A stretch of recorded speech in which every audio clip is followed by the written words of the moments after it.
दोस्तों कैसे हैं आप? आई होप आप बहुत अच्छे होंगे। दोस्तों स्वागत है आपका मेरे इस चैनल फिर से। दोस्तों मैं आज आपके सामने एक नई कहानी लेके फिर से उपस्थित हुई हूँ। कहानी बिल्कुल सत्य है। जो मैं आपको कहानी सुनाने जा रही हूँ वह मुंबई शहर की है। मुंबई शहर में एक जो पायल नाम की लड़की अपने ऑफिस से निकलती है।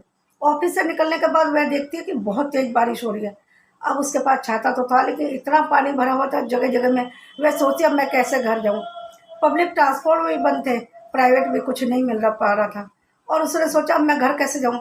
इधर उसके मम्मी पापा परेशान हो रहे थे कि पायल की तो अभी छुट्टी हो चुकी है लेकिन अभी तक घर क्यों नहीं पहुंची। लेकिन उन्होंने अंदाजा लगा लिया था शायद बारिश की वजह से उसको लेट हो गया आने में। लेकिन वह रास्ते में खड़ी हो गई। सोचा कोई पब्लिक ट्रांसपोर्ट मिले या कुछ भी मिले, मैं घर जाऊँ। लेकिन कुछ भी नहीं मिल पा रहा था। पानी बहुत ऊंचा तक भर गया था। रास्ते में पैदल चलने की भी जगह नहीं थी। वह बहुत परेशान हो गई। अब क्या करूं। उसकी बैटरी भी मोबाइल की डाउन होती जा रही थी। वह बहुत परेशान हो रही थी। अब मैं कैसे घर जाऊं। किसी से बोलूं भी तो कैसे बोलूं, क्योंकि मैं किसी पे विश्वास भी नहीं कर सकती। यदि किसी को बोलूं मुझे घर छोड़ दो, क्या मैं उस पर विश्वास कर सकती हूँ? ऐसे करके मैं अपने मन में सवाल करती। पायल रोड के किनारे सहमी से खड़ी थी और वह सोची थी कि मैं कैसे घर जाऊंगी। और बारिश रुकने का इंतजार कर रही थी लेकिन बारिश है कि रुकने का नाम ही ले रही थी। और वह डर भी रही थी क्योंकि कुछ दूरी पे 4 लड़के उसको लगातार घूरे जा रहे थे। शायद वह सोच रहे थे यदि कोई नहीं होगा तो हम इसको छोड़ने जाएंगे। और कुछ अपने मन में प्लान भी बनाते, आपस में बातें भी कर रहे थे। ये सब बातें पायल उनको देख रही थी कि वह उसी को देखे जा रहे हैं। और कई लोग आते हैं और उससे कहते हैं कि हम तुम्हें लिफ्ट दे दें। लेकिन पायल किसी के संग जाने के लिए राजी नहीं हुई, क्योंकि वह सोचती है एक तो रात हो गई, ऊपर से बारिश का समय, मैं कैसे विश्वास कर सकती हूँ किसी और पे। लेकिन वह घर पे लगातार कहे जा रही थी मैं आ जाऊंगी, तुम चिंता मत करो। इधर पायल की बैटरी भी डाउन होती जा रही थी और थोड़ी देर बाद मोबाइल बंद हो जाता है। उधर उसके मम्मी पापा चिंता करते हैं और वह सोचती है अब मैं घर कैसे जा दूँगी। बहुत सारे लोग उससे पूछते हैं लेकिन वह किसी के संग नहीं जाती। इतने में एक गाड़ी आके उसके सामने रुकती है। उसमें से एक फौजी उतरता है और कहता है चलो मैं तुम्हें घर छोड़ दूँ। वह कहने लगी मैं नहीं जाऊँगी। वह सोच में पड़ गई जाऊँ या ना जाऊँ। फौजी कहने लगा तुम मुझ पे विश्वास कर सकती हो, मैं तुम्हें सेफली घर छोड़ दूंगा। और उसको बिठाता घर छोड़ देता। उसके मम्मी पापा उसको देख के बहुत खुश हुए। पायल को देख के उनकी देख के कि वह हमारी लड़की सही सलामत घर पहुंच गई। उसके मम्मी पापा बहुत खुश हुए और फौजी को बहुत सारा आशीर्वाद देते हैं, तुमने हमारी बेटी की हेल्प की, भगवान तुम्हारी मदद करेगा। बहुत खुश हो गए उसके मम्मी पापा।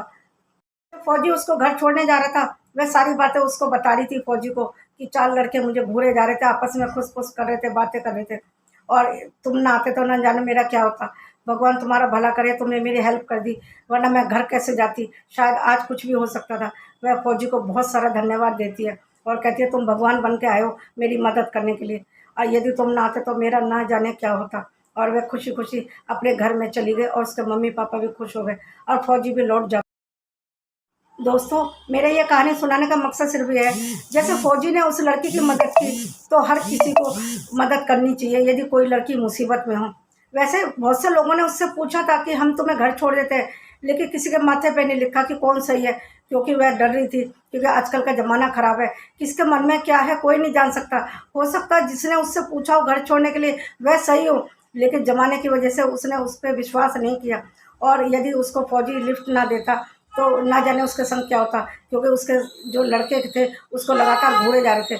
शायद वह सोच रहे थे कोई वह लड़की को कुछ नहीं मिलेगा, पब्लिक ट्रांसपोर्ट भी नहीं आएगी, उसको कोई लिफ्ट भी नहीं देगा और वह किसी के संग जाएगी भी नहीं, तो हम इसका फ़ायदा उठाएंगे। यदि वह किसी के संग जाने के लिए तैयार नहीं हुई तो हम ही इसको घर छोड़ देंगे। शायद उनके मन में कुछ गलत चल रहा था।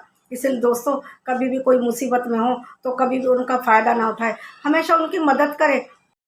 दोस्तों मैं सबसे यही कहना चाहती हूँ, यदि कोई मुसीबत में हो, ज़रूरी नहीं है कि लड़की ही मुसीबत में होती है।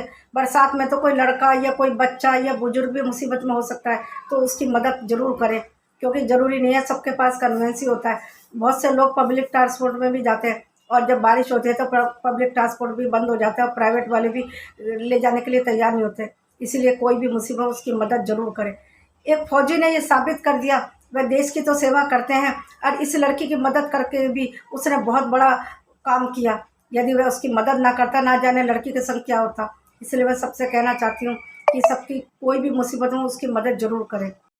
दोस्तों मेरी ये कहानी यहीं समाप्त होती है। यदि आपको मेरी ये कहानी पसंद आई तो एक लाइक और शेयर कर दीजिए, और यदि आप मेरे चैनल पर नए हैं तो सब्सक्राइब भी कर दीजिए और बेल आइकन को भी प्रेस कर दीजिए ताकि अगले आने वाली वीडियो आप तक पहुँच सके। और हाँ, कमेंट तो ज़रूर कीजिए कि आपको मेरी ये कहानी कैसी लगती है, अच्छी लगी या बुरी लगी, जैसी भी लगे आप ज़रूर बताएं मुझे। मिलती हो अगले वीडियो में एक नई कहानी लेके, तब तक के लिए नमस्कार। हाँ, अपना और अपनों का बहुत ध्यान रखें।